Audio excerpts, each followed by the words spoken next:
Hey everyone, here we are finally at part 5 in this series of videos about installing a DRO on my mill. Now in parts 3 and 4 I did the U-axis and the Z-axis, which is the column. If you're interested in any of those, in particular the U-axis is interesting because I integrated a quill stop as well into the whole setup. In this video we're going to do the X and Y axes together. Now I've done them together because the system I came up with for mounting the X-axis turned out to be the same system I used for the Y-axis, and I sort of had to do them together. And all that arose because my plan all along has been to not drill any holes in the mill, and I haven't drilled any holes in the mill. It's all worked out. I'm very happy with that, and my warranty is very happy with that too. First thing we're going to do is have a look at all the bits and pieces that I've made as part of this. They're sitting in a tray over here. We'll just assemble what can be assembled there, and then bring the rest over here to the mill and then put it all together, during which I can talk about what I've done, why I've done it, show you any further details. Then once that's completed, I'll wire up the display and we'll just see it in action. Alright, so let's put these things together. This here is a bracket that holds the Y-axis reed head, and I'll just get a couple of screws for this. I believe it's these ones. Now I should just talk about the reason I'm using a whole lot of countersunk screws. When you look at other people's videos, they often put adjustability into everything. So everything will have a slot, and the idea there is they're assembling it and adjusting it and then screwing it tight. And that was my first inclination as well. But once I started working, especially on that the quill DRO mount and all that stuff in a previous video, I realized I could make things precise enough that I didn't need to do that. And I like the precision of the countersink screws to hold things in the same position all the time. So when I screw this together, it's pretty much going into the exact same spot that it was when I pulled it apart. It's already adjusted. It's ready to go. Now let's get on to the way cover here. Now we're going to be mounting the bracket at the rear, which is this one. And this one goes on the back. I'm going to use these stainless steel ones that look like that. And I'm putting a little lock nut on the back. And the two holes in the middle are on the column, so they have a different set of screws and no nuts. Now I don't want to squeeze this out, just want it to stay all nice and even, and that's why I'm using the lock nuts, just so that I can tweak it down a little bit.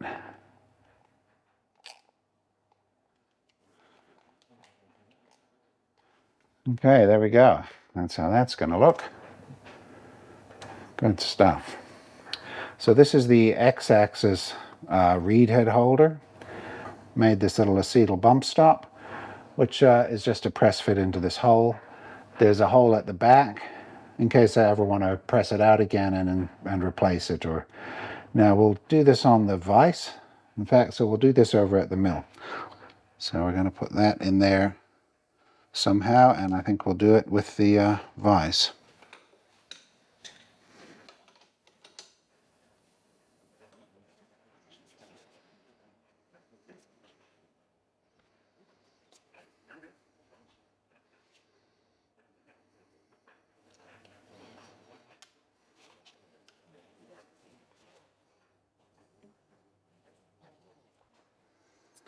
Perfect.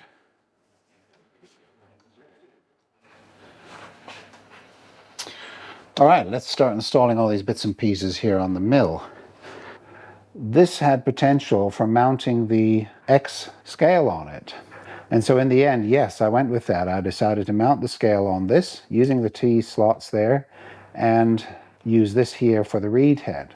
And so I set about doing that, but then the question was, what about the Y-axis, which is going to be down here? How am I going to mount that?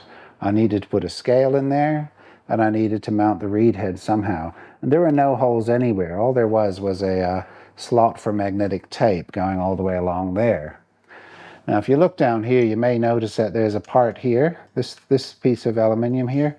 That's another part of my project. Now I've left it there because I fastened that in place with some industrial closed cell 0.6 millimeter double-sided sort of a tape. And I sort of made it to fit this shape a little bit. What I needed was the flat face of the mill over here, because there's a flat vertical face. my 2 screw holes needed to be a little bit lower than that flat face, or basically at the bottom edge of it. That's why I ran this down further, to give myself a nice, basically a 25mm surface to attach my bracket and my scale. So that's in there. That's permanently attached for now. And I might just clean this up a little bit. I just got to make sure I install everything clean, because this is the last time it's going to be mounted. It's staying on here until I either need a warranty fix or for some other reason I need to uninstall it all. Let's just wipe that down. I'm just going to wipe this down before I attach it. I'm not degreasing it. It doesn't need that. It's very tight as it is. So this goes here. And it uses these 2 screws where I've turned the head down so that they both fit in there nicely.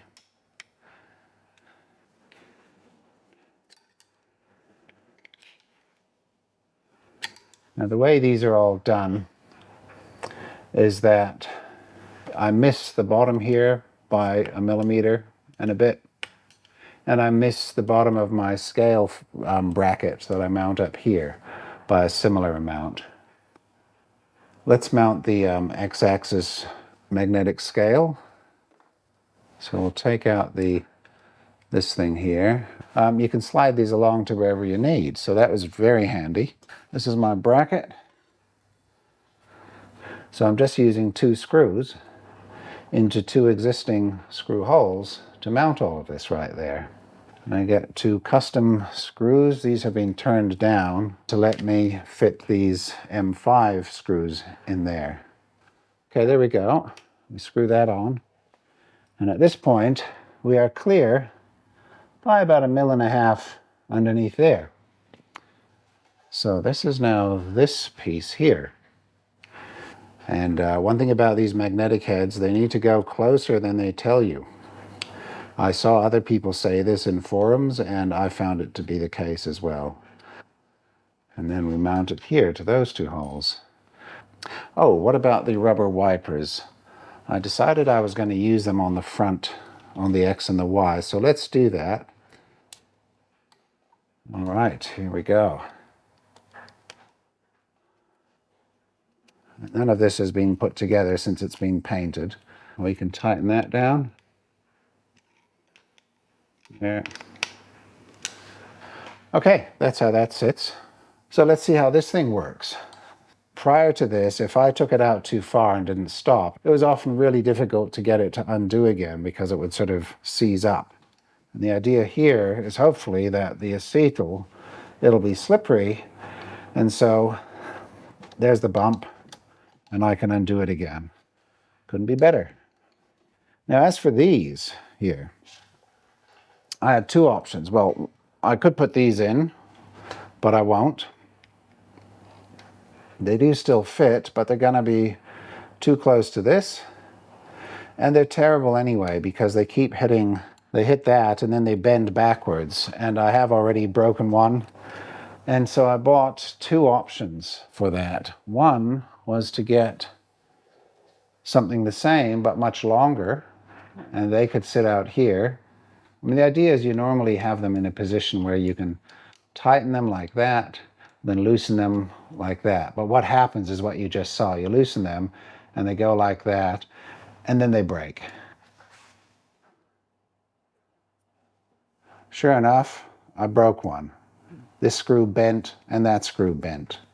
So that was a waste of money. But when I purchased those, I also thought about it, and I ordered these. Just a couple of knobs. I got these 4-sided ones because they're small, and you can grip them very well, like that. You put your fingers in and you get a good grip on them. And that doesn't hit anything. And it's easy to tighten up and to loosen. So that's what I'm using. And so that's the x-axis done. But we still have the y-axis, so let's have a look at that. Very similar to the one we've just done. We of course have the scale and one of these again. Again, it's the powder coated stuff, 30 by 30, just 2 holes. And those holes go all the way through to two matching holes here in this brace over at the back here. And so again, this bracket is sandwiched between the scale and that mount behind. And again, I've chamfered the front here so I don't injure myself on it when I reach underneath. And I consciously made the bracket wider than the scale so that the scale is underneath a bit. Rear. Now that aluminium spacer plate is not painted. I just left that bare aluminium, but I polished the front and the top edges so that it looks nice here in the mill. And the way I've made this is that I don't have to adjust anything. I just need to squeeze it all up tight and then tighten it. And then it's all in alignment. Perfect. So the way the rest of this works is this bracket goes under there and it attaches to these two holes at the front and to the same two holes in this bracket at the rear. So I'm not going to bother moving the camera all the way around the back again just to mount this. Just trust me, I'm mounting this on the rear. And it's got two holes that attach to this unit, two holes that attach to this bracket, and then 5 holes that attach to that rubber cover thing. So we put that back there, and this is going into the holes that held the little bracket thing that held the old rubber cover. Then we'll take this one. We go like that, and obviously this little cutout is for this piece here, hits the end of that part of the casting. And so that's just a cutaway so that it can continue to hit that. I could have just let it hit the bracket, but it seemed better to just let it go where it used to go. So that goes in there. As you can see, it just goes straight in. So I'm going to tighten these back ones. All right, so now we get the other reed head bracket. This is for the y-axis. And we'll go and get our other reed head. Okay, finally. Now this head is going to go under here, just to make it clear. That attaches to this bracket, comes out, goes down, and comes back in, just to encompass that angle there. And again, nothing to adjust. Countersinking just fits it all in to where it's supposed to go. All right, so there we go. That's how that all looks. As you can see, there's plenty of room at top, plenty of room below, plenty of room on this side, and the reed head is sitting there bang on in the middle of the scale. The back of this whole area is protected by that piece of that bracket, and on the other side of the bracket is going to be the big way cover, which comes all the way out this far. It's exactly as wide as this rear bracket, so all of this is going to be protected. This bracket here, all the way back, is going to be protected by the new way cover. We'll do the way cover next, and then we'll have a look at those cables, I think. This is neoprene. This is the oil, good for oil and heat. You can see how well the scale protector is hidden there, all in black like that. And I've just got this nice shiny bit of aluminium there, the brace. And in between there, of course, is the 0.6 millimeter of closed cell foam, and it's rock solid. Obviously, this protects the scale there and the dovetails, but this bracket also comes out this far. Otherwise, there's a gap along the top here. If I just had this thing here along it, there'd be a gap there. I drilled these screws with these holes with the DRO, actually, when I had it mounted for testing. So that's that side. Now this side is easier, of course. Oops. There we go. That's how that works. Nice. I made it so that at the maximum extension, there's still a bend in this. So flat would be like that. See, I could make it go flat just about, but there's a natural bend in the middle, obviously, so that, you know, it folds up nicely. And so stuff obviously will go behind and to the sides, but I'm not going to have to keep, you know, brushing shit off the actual dovetails there, which is what I normally have to do. All right. I think one of the next bits is going to be this cabling. How are we going to deal with that?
I just want to turn it on and make sure it all fires up and shows some numbers. So let's see that happen.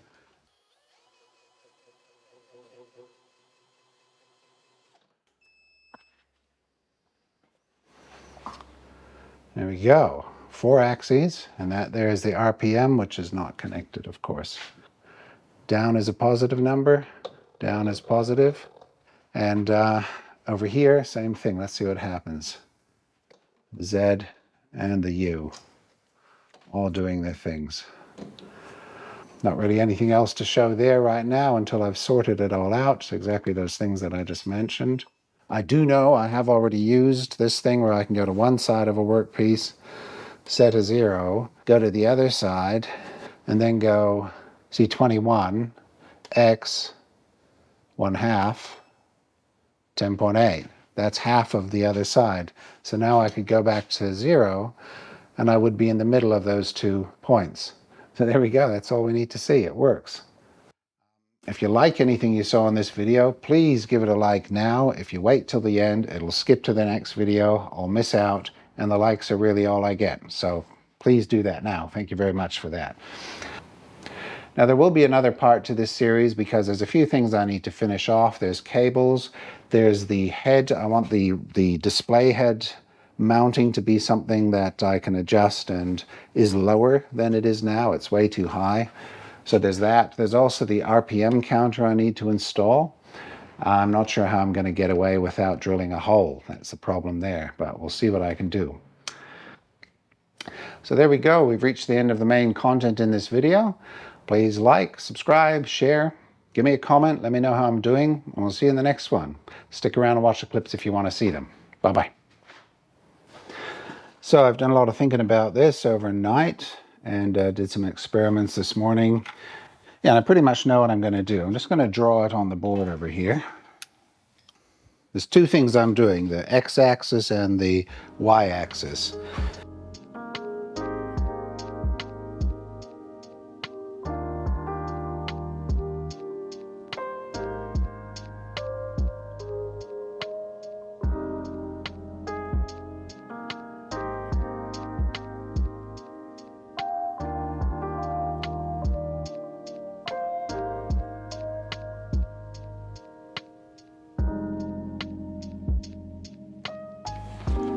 This is 30 by 30 by 1.5 millimeters powder coated.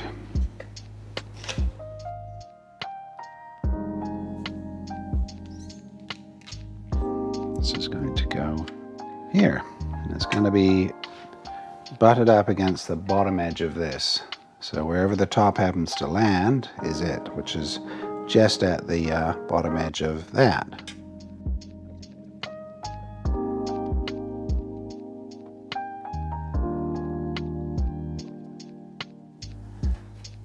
Let's just take that.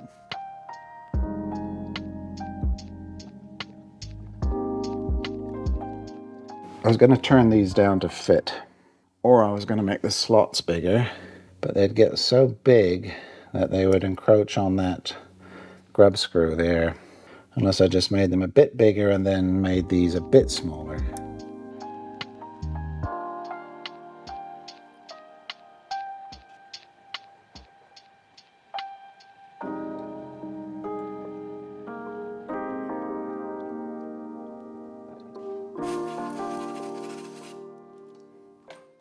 See how crooked that one is? And both, they go upwards like that. That's so irritating. Amazing it does that. But that fits in. Now it doesn't fit in here, and if I turn those down, yeah, we'll do that on the lathe. We'll turn a couple of screws down. Stupid thing wasn't even recording. So I just made that. That fits in there quite precisely and very nicely. Good. Then we'll make another one.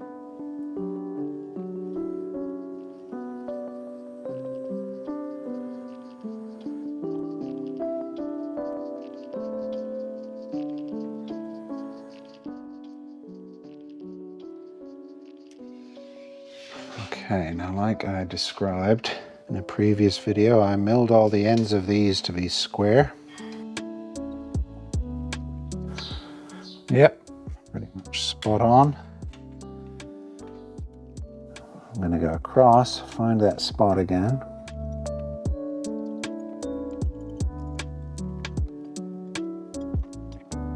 All that matters is that these screws fit in it, and they certainly do.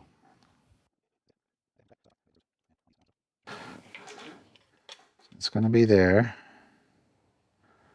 It's going to be through there. It's like that. So the screw is just sitting above that screw that goes in. But it's good. See, this is now in a line with the top of that slot there. This top of the table is sitting at the bottom edge of that casting bit at the top, which is how I wanted it. There's no gap or anything visible. And so there's room there to put my reed head thing somewhere like that. And as you can see, I'm going to need a block that comes out and snakes its way up past the scale and up to here. So that's held like that. So it's 180.2, so it's 47.5 to there. I'm going to cut two pieces like that, 47 by 190.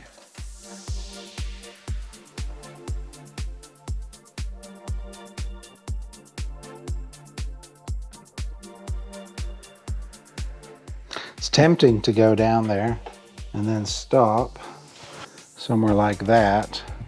Let's give it a shot. I haven't got a backup plan if I lose the pace. That's the only problem.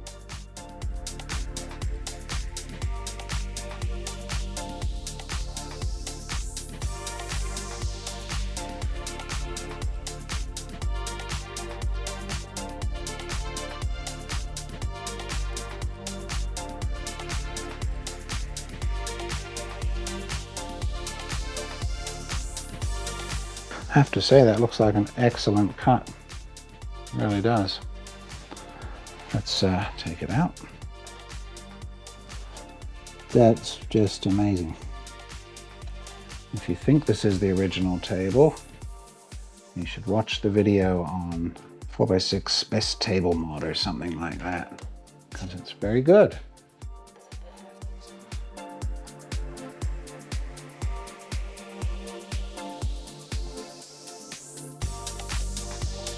It's like a 6-inch vertical cut, and it's very accurate. But now I'm going to use this mill to flatten it out a bit, clean up this edge slightly.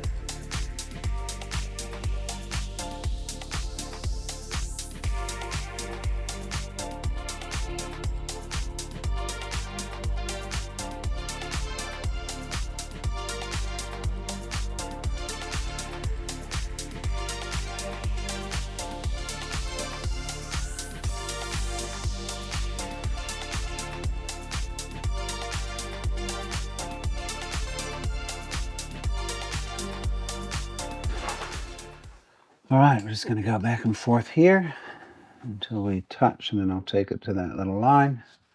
That should be good, hopefully.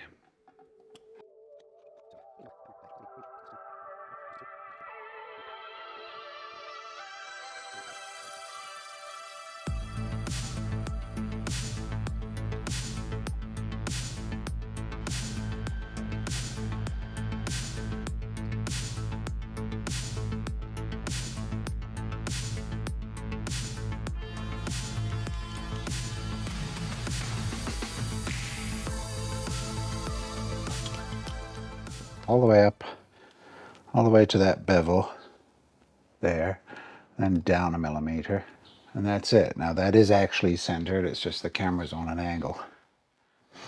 Pretty good. This looks so small, but that's the right one. Might need to pull this wheel off to get a good hit, good whack on it. Oh. First time these have been off since I put them on for that video. Bloody good setup this. Watch my videos.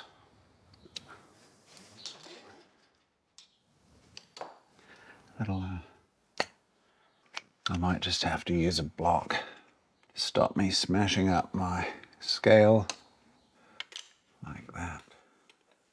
I'm going to give it a good smart whack.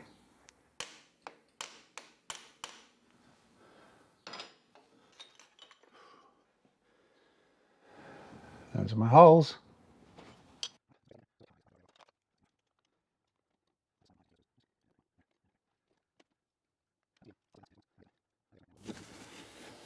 Two there, which are meant for a reed head, and then two, well, I assume they are pretty short holes.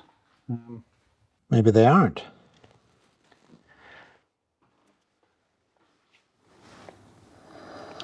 So those screw holes are not available. Luckily, we have these ones up here, which are M5s.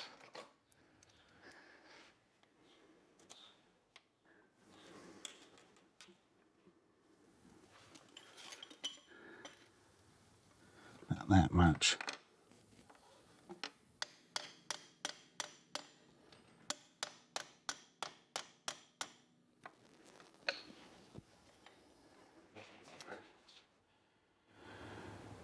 Perfect.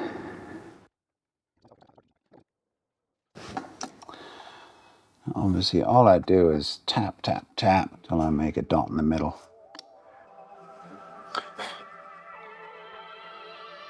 That's in the middle.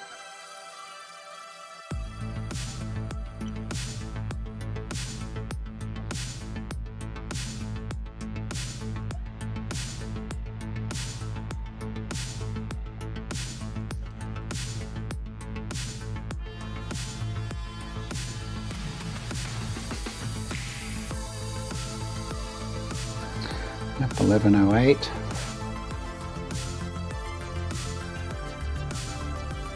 Looks nice. Sure cuts the stainless nicely.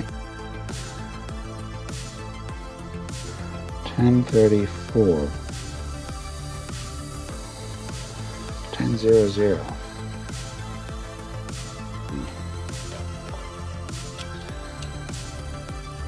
1001. 8. Yeah, those are very nice.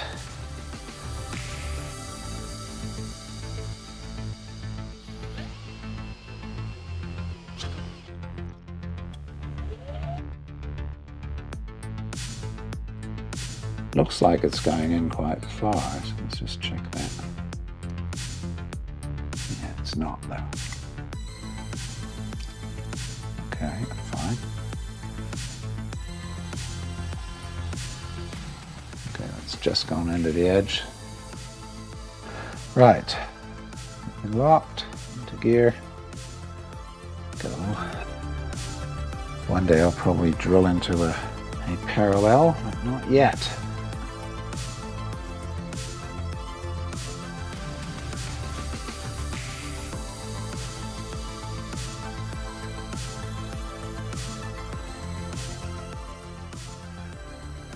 Beautiful.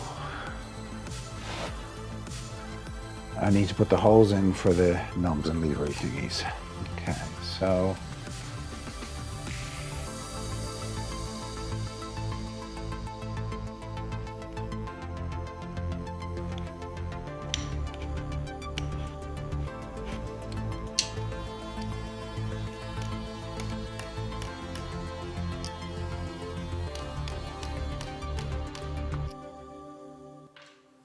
okay, well, those are perfect. In gear, that's ready, that's on.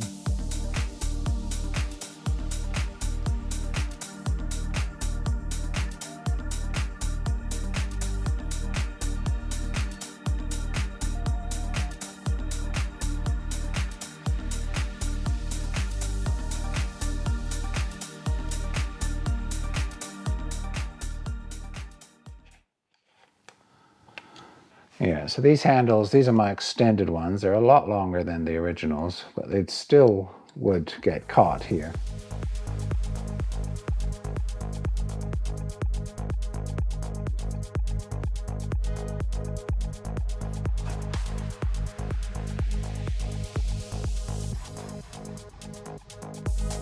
So, obviously we've got that nice bracket there, which is rock solid. This one here, this is where I needed my reed head mounted, and that's where one would normally have to drill some holes. I can mount a piece all the way across there. Not that high. I just got to watch for this adjuster up here. Now, as for this one down here, though, I have no idea what I'm going to do. Obviously, the only holes are these two. I could stick it. There's certainly an option to stick it up against here where the tape goes for the optimum magnetic tape scales. They go in there, they just get stuck on. So it's not unheard of.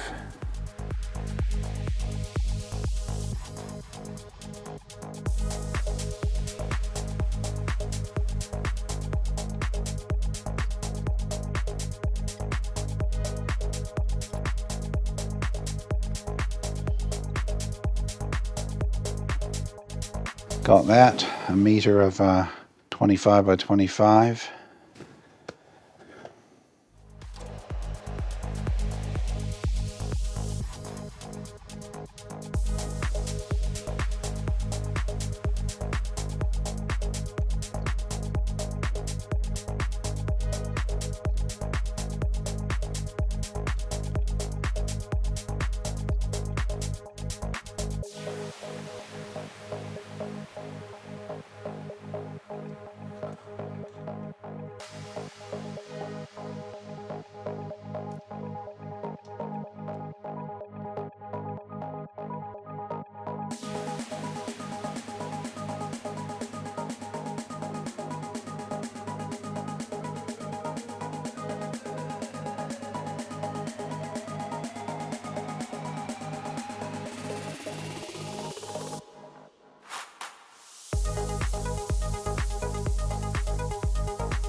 Let's do that, eh?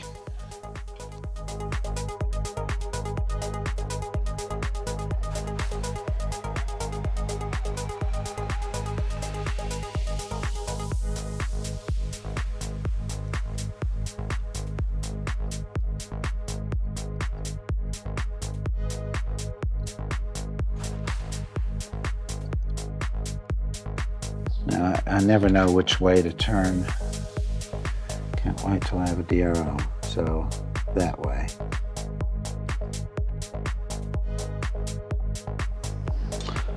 So I need to cut out there where it's hitting.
Be careful with these vices, they're so heavy.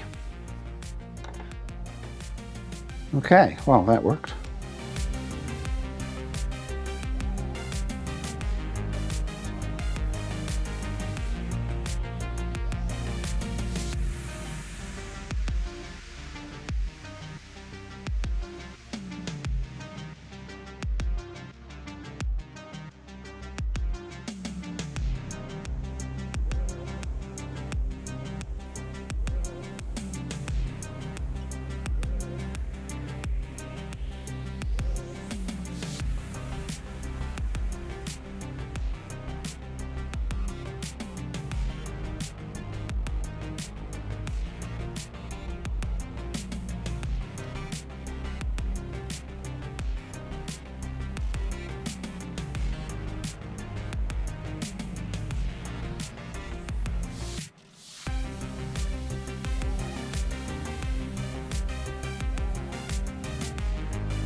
If I didn't have my helpful add-ons, I wouldn't do this. It's such a pain to use. But this works. This actually works. So now we get back to the 7 to 8.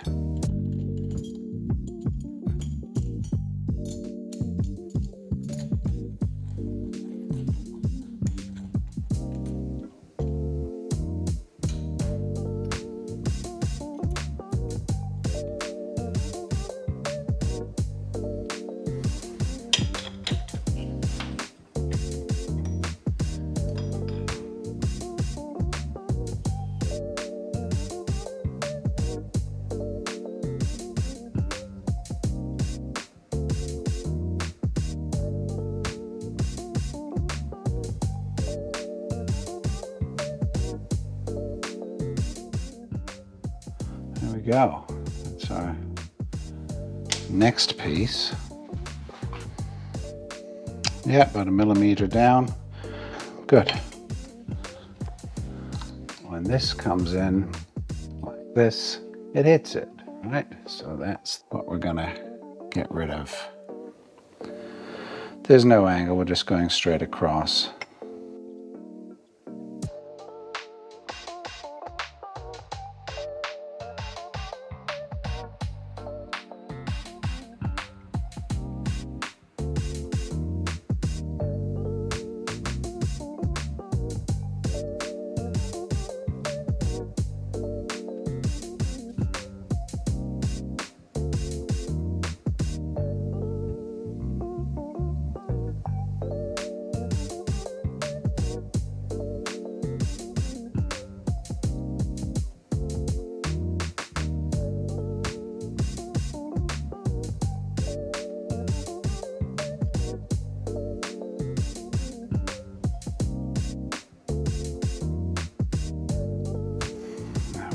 New little piece. That's more substantial than I thought it was going to be. I was, worried about that bit in there. But that's very substantial. All right. Now I thought I might chamfer those little edges there a tiny bit.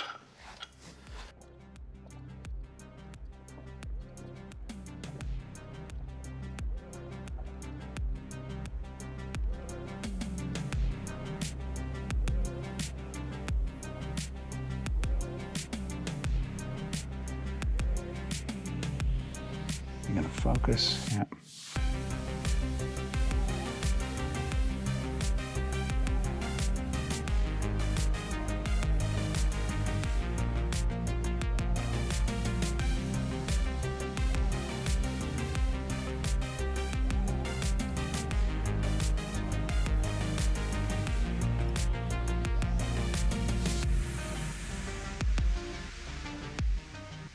Why did it do that? Just tore it up. No, I had a very nice finish from that same mill. Oh, for God's sakes. It's backwards. Okay.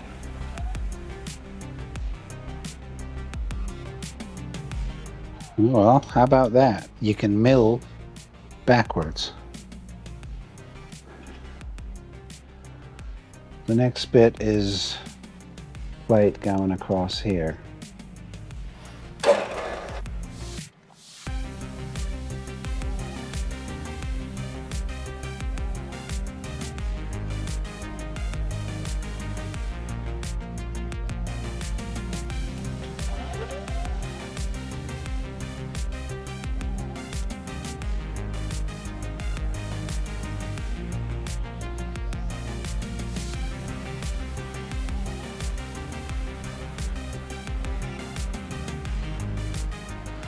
So you can see what I'm doing, right? Put some parallels down on the back of the base. That's on there. This is pushed up. Everything's square, theoretically, because it's a toolmaker's vise, so that's what it's for.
Well, it's all going to be very tough, no doubt about that.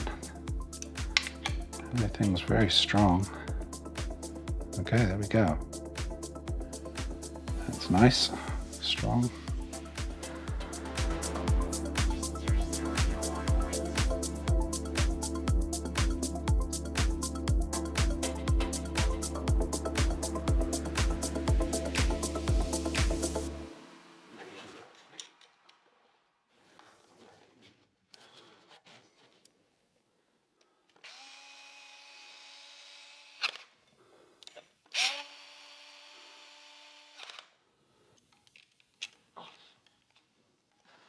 Let's see. Yeah. So just be aware that if you have a glass scale, what people tend to have to do here is have the scale upside down so that the reed head is pointing up from underneath. Okay, so they have to mount it somewhere like that. And the head has to then go on a bracket that mounts there, comes out, goes down, goes back in again, and the head then points upwards from that. So you get this kind of a reach around sort of effect going on. So I'm just going to do it sideways like this. It really looks like screwing. Seems a shame to screw after going to all that effort to make this bar up.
I wonder if anyone has ever made one of these. If they haven't, why not? It's the best thing going. Use it every job, every project. It's not just one little helper, it can be two.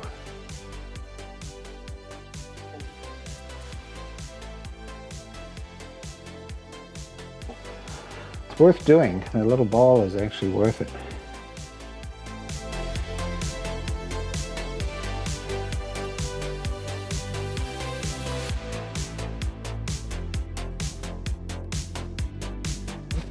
So yesterday I made this spacer.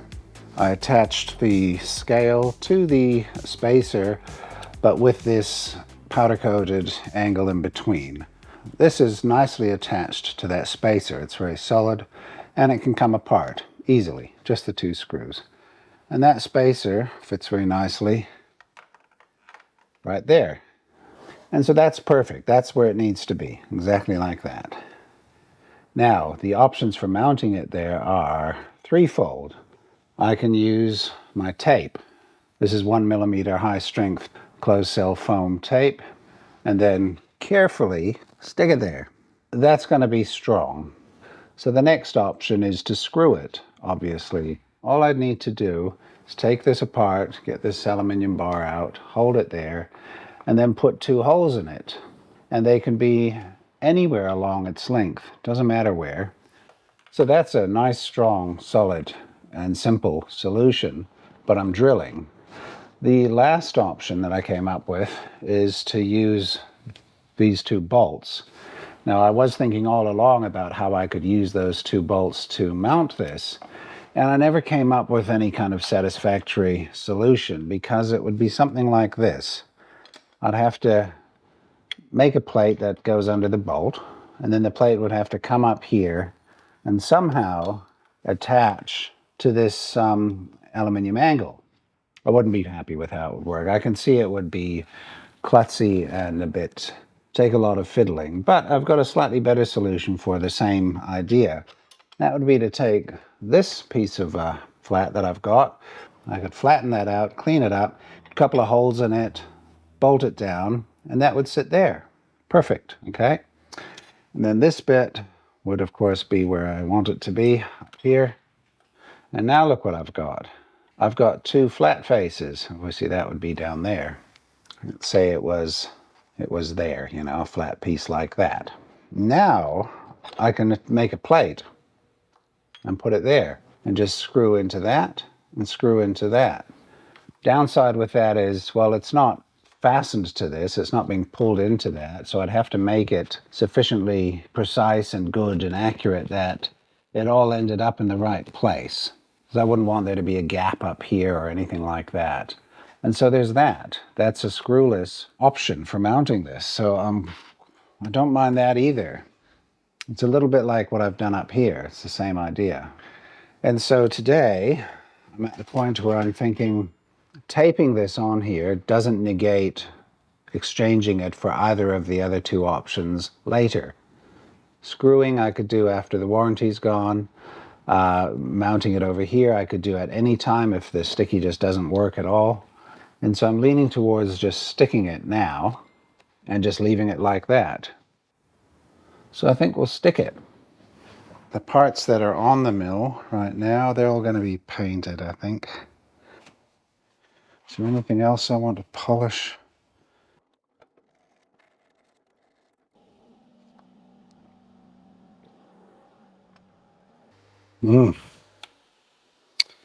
That's pretty bloody nice.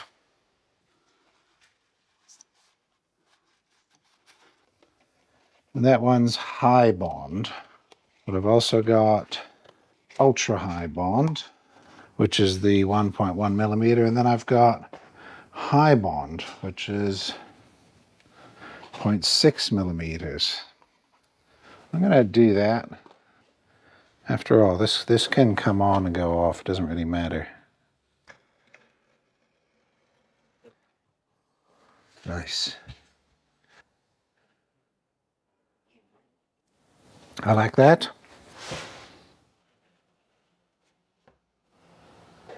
Here's the stuff now. Don't mess it up. I'm going to do this. Maybe if I get the front on,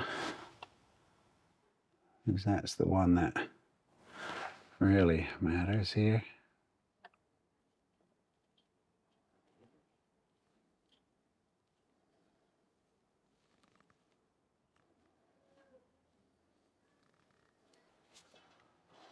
Obviously that piece won't be in my assembly video. I'll just have to show it. There it is on the mill.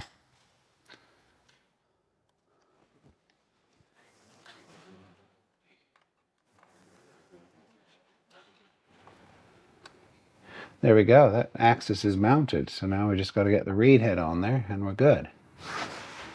Obviously I need something flat that I can screw easily to that. So something like this. And then it needs to come out along the lower edge here.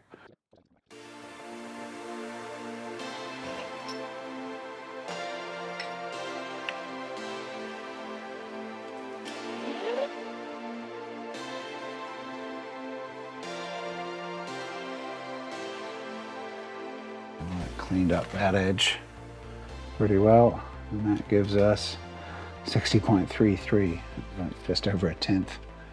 Flip that over, put it in.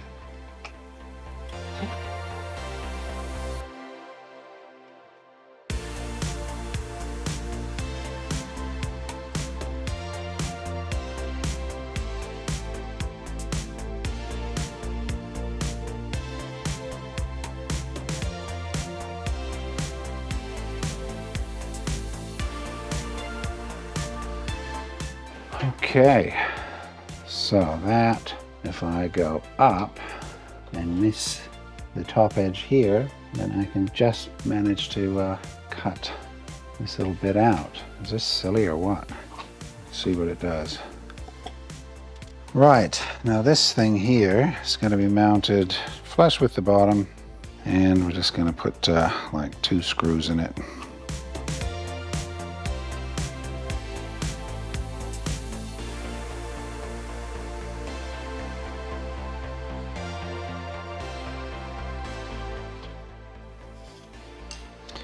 That's where you're going, about right there.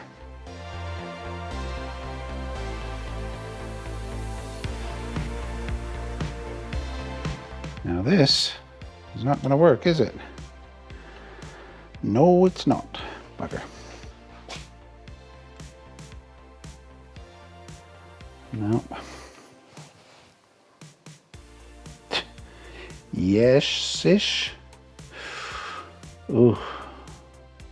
I can get it a little bit into the collet, just that much. Obviously this is not ideal for these pieces, not at all. Not at all. But it's just, I'm just going to go easy on it.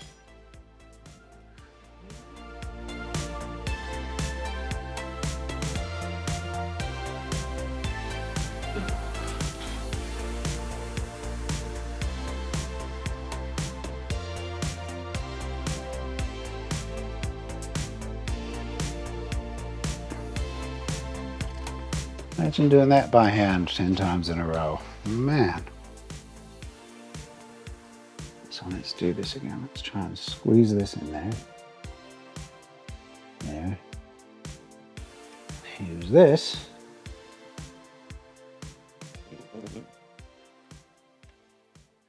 There we go. So that's the line. Okay, 60 mil, and we're going to be cleaning up the 2 edges, I guess. So we're going to take a little bit more.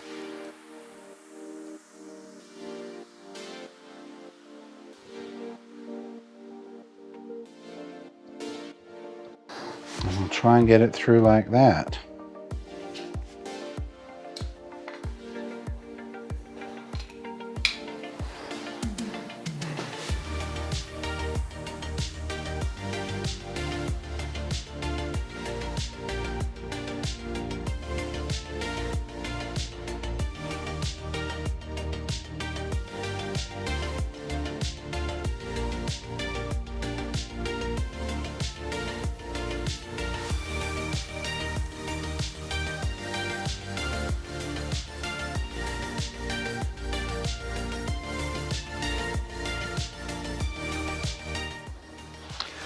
So we're going to clean off the ends to give us a 60mm piece.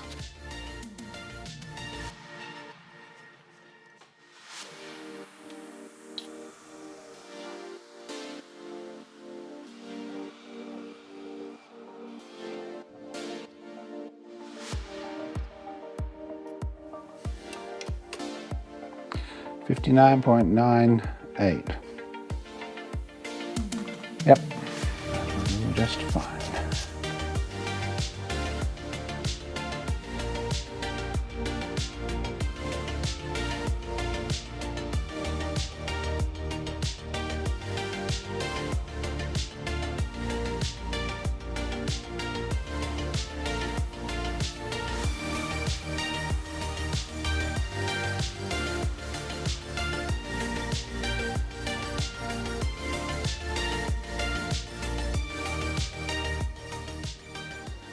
So this will be mounted with screws from this side.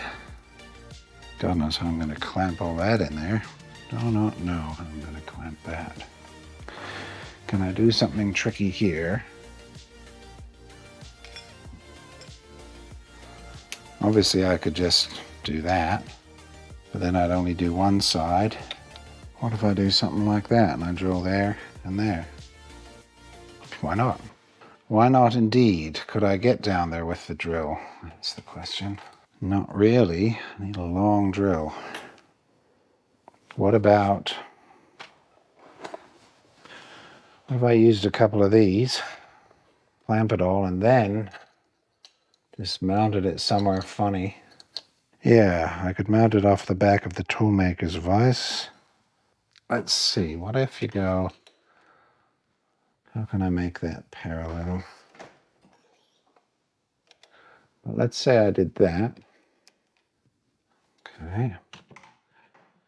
And then I just try and line it all up with these. These things are surprisingly good. I just thought they looked like shit. They're really good. That's going to work. This kind of thing was just impossible to do with the 2 wrenches. It was impossible. When I first got this mill, it's just unusable. And here now, with my fantastic mod, there we go.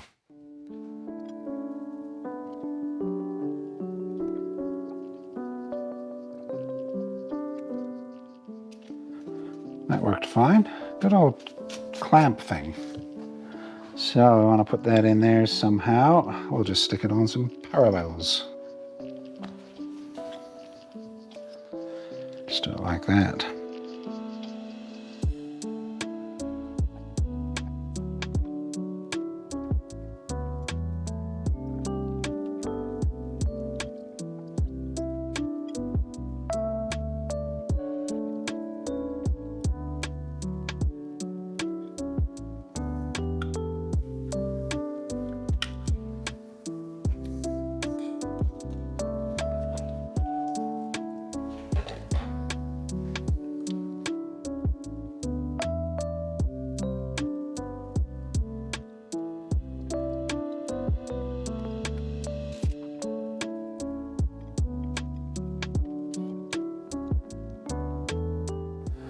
Well, I can access the screws from underneath, so that should be fine.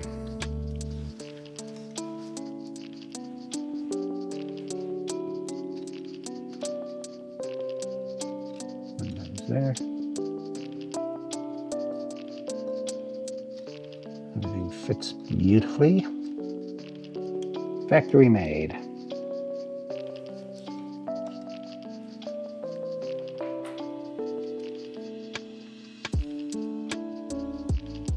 Very nice. So far, so good.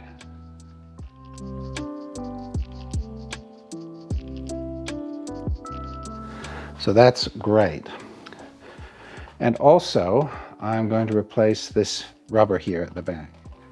It covers the inner dovetail surface there, but not the outer dovetail, and it certainly doesn't cover my new magnetic scale brackets there.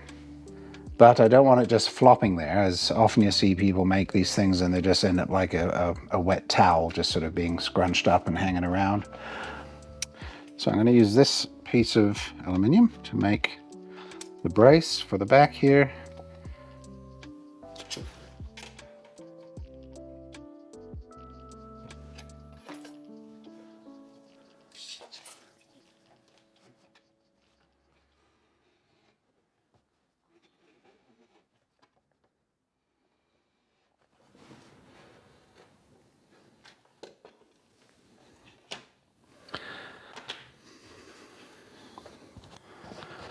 So 300 and a little bit.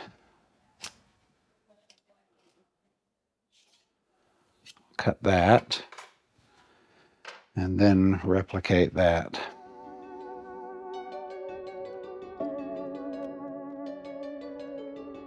Now we're going to go, so on X that's 0, and we come up, and we come all the way over here using our power feed. So now can I go X 1/2, 153, 515. Now is that going to take me to the middle? Is that what it's going to do? Or is that do I have to calculate something to do with the, there we are. So now we should find ourselves right smack in the middle of the whole shebang. So if that was 301, then 150.5 or so, right, should be approximately my middle. Say 150.6, let's say. And it is.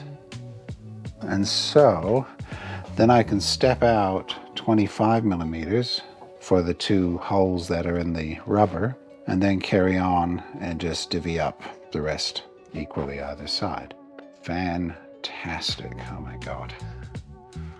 Oh my God. Is that easier? Boy. Unbelievable.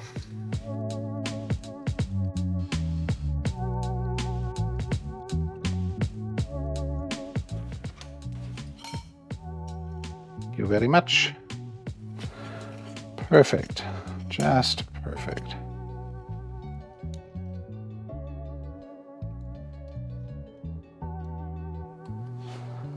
Well, that was a good first use case there for my DRO.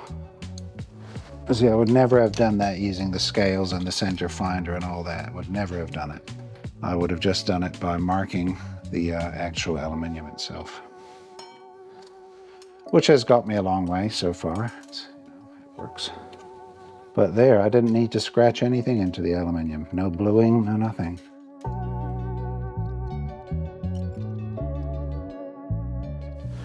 Which is a bit of drilling. So I'm taking this along to 130.0 something. And that should be right on there. How great is that? Amazing.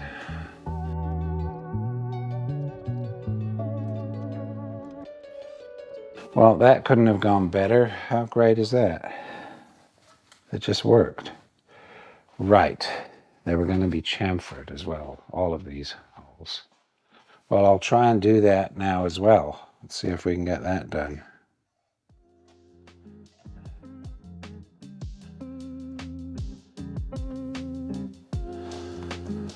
Yeah.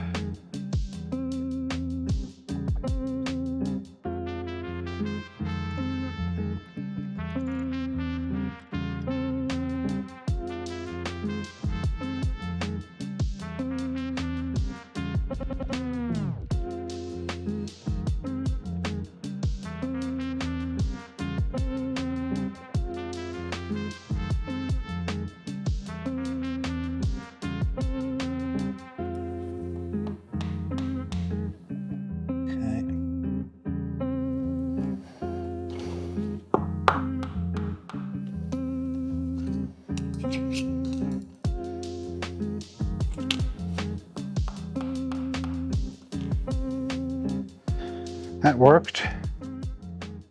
That's one, and that's the other. Perfect.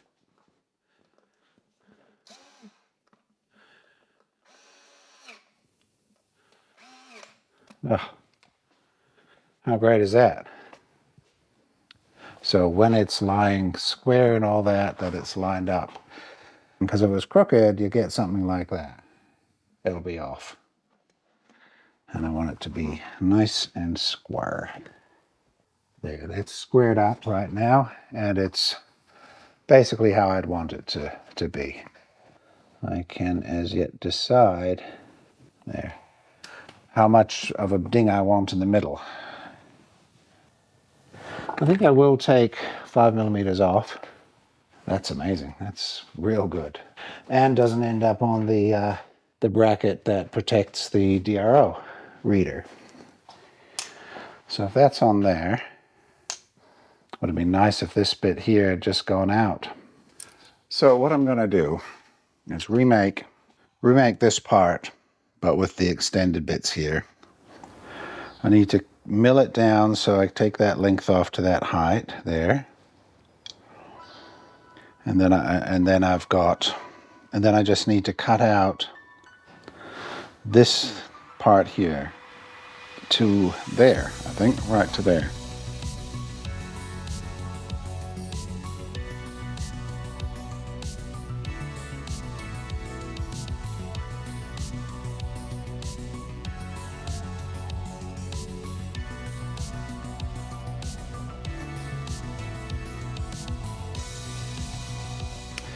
So how many should I do this in? I could try it in one. I don't know how that would go.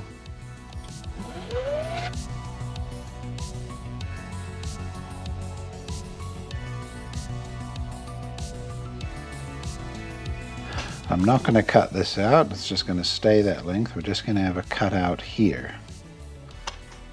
That's what we need to do.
Okay, that just takes care of that. Now we'll put that hole in there.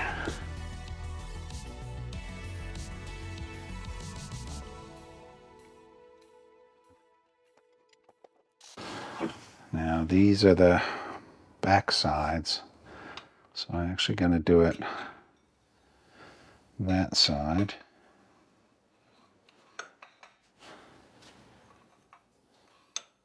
There, like that.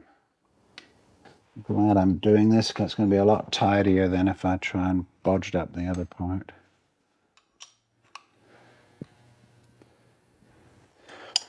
We're going to ignore those two holes. We're going to drill those 3 and tap them.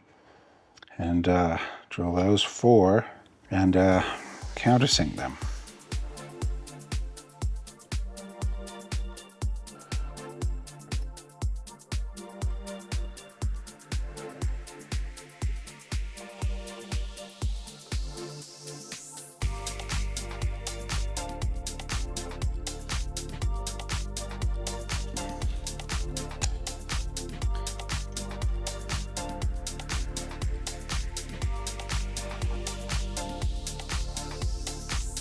So good.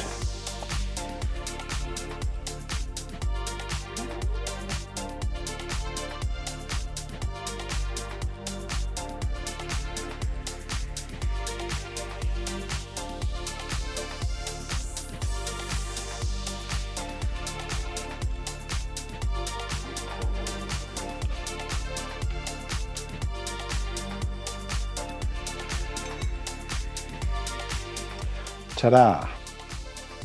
Look at all the holes in there.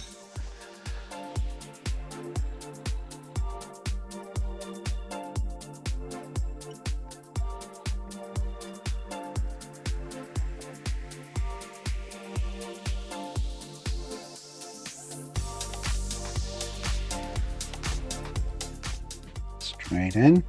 Precision workmanship, eh? And obviously it's strong as. So usually I'm in around here. So that'll be like that. Let's see what happens there. Yep, it does stay below the edge. Until there.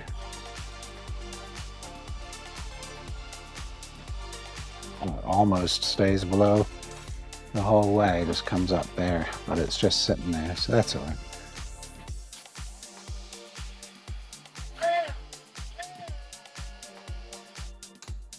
There we go.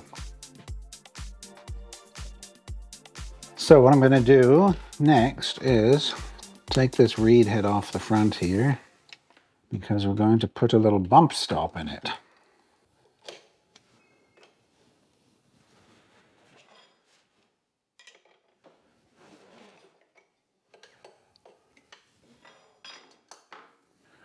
So let's say we go down about 5 or 6 millimeters.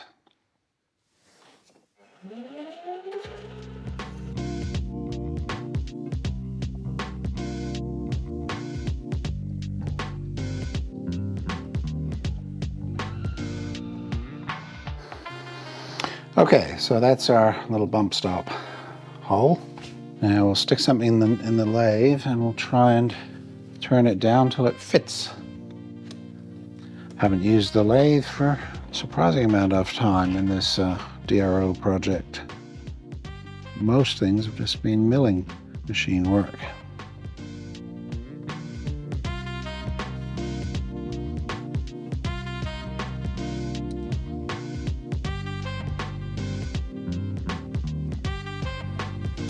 Should give us a couple of chances.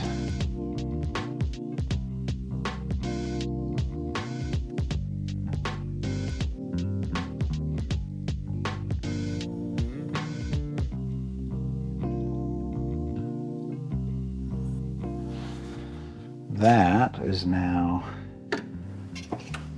1590. So we'll take off 90.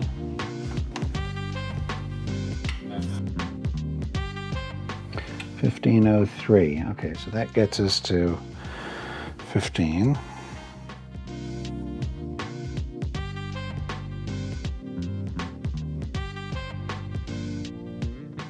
That is 1500, 1504 sort of.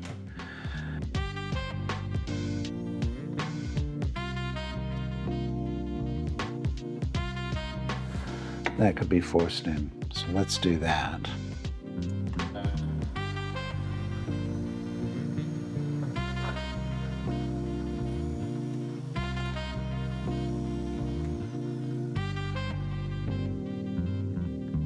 Let's do that.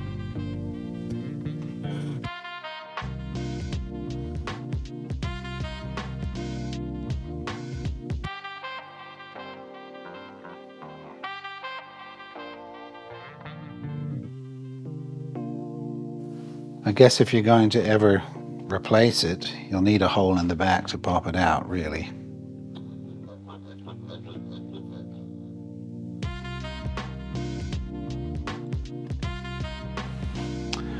There we go. So I've got a hole in the back there so that I can push out the little plonk. Now I'd like to just tidy this up a little, these corners. So I didn't really want to trim it off too close to these screws, but that means I've got a little bit of overhang. But if I just chamfer those corners like that across both parts, I'm going to do that. So come from the back forwards.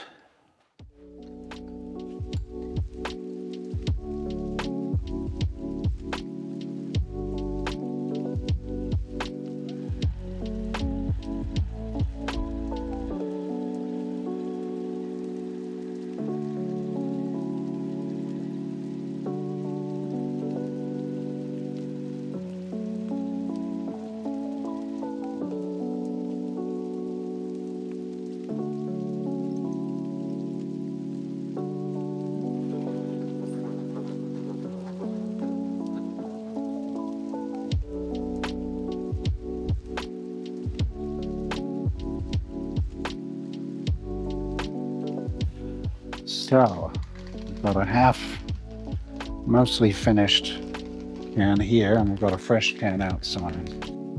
Oh, these were going to be polished. Yeah, what am I doing? Yeah, all three of those are going to be polished, you silly nonk. Be mad if I hit any with my head.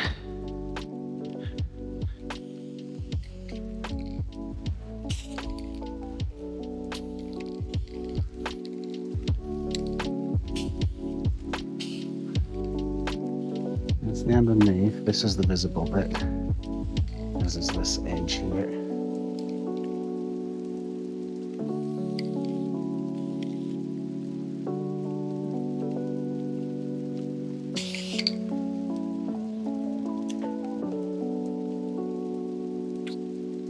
Very nice.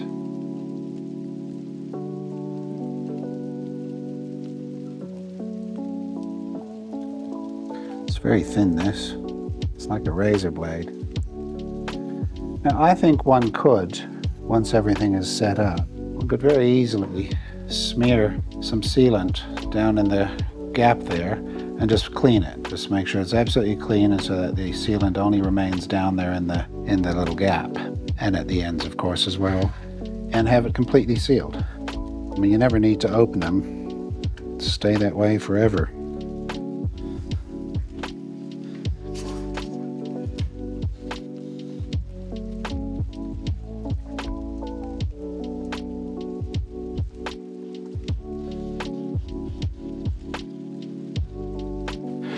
So I just want to smear this up.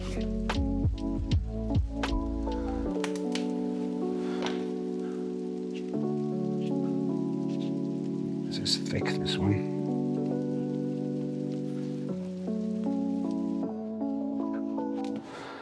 There we go.